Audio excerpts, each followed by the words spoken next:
দর্শক, রাজধানীর কামরাঙ্গীর চরের দিরাই খালে পরিষ্কার অভিযান চলছে। আমাদের সঙ্গে এই বিষয়ে অনেক খবর জানানোর জন্য যুক্ত হয়েছেন সহকর্মী মোহাম্মদ শফিক। চলে যাচ্ছি তার কাছে। শফিক, পরিষ্কার অভিযানের সবশেষ খবর জানাবেন। স্থানীয় সরকার প্রতিমন্ত্রী এসেছিলেন, কি বলেছেন উনি?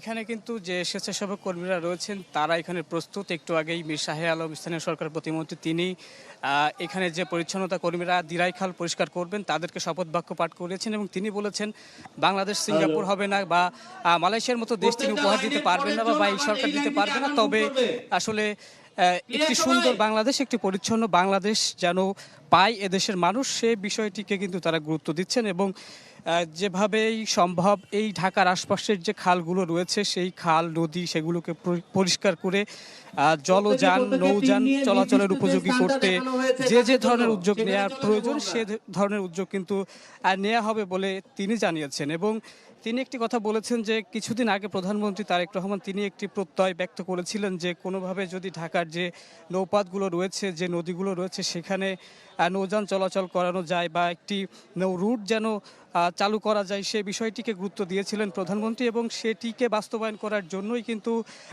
ঢাকা জেলা প্রশাসন আজকে এই উদ্যোগ নিয়েছে। দিরাই খাল কামরাঙ্গীর চর সংলগ্ন এবং লালবাগের মাঝামাঝি জায়গায় যে দিরাই খালটি রয়েছে সেই দিরাই খালের যে অনেক ময়লা রয়েছে আমরা একটু পরে হয়তো বা দেখাবো এবং সেই সংবাদ সংগ্রহ করব।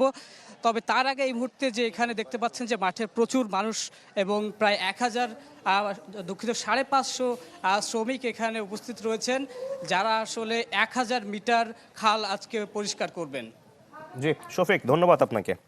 দর্শক, দেখছিলেন রাজধানীর কামরাঙ্গীর চরের দিরাই খালে পরিষ্কার অভিযান শুরু হয়েছে। আমরা এই বিষয়ে সবশেষ খবর জানছিলাম।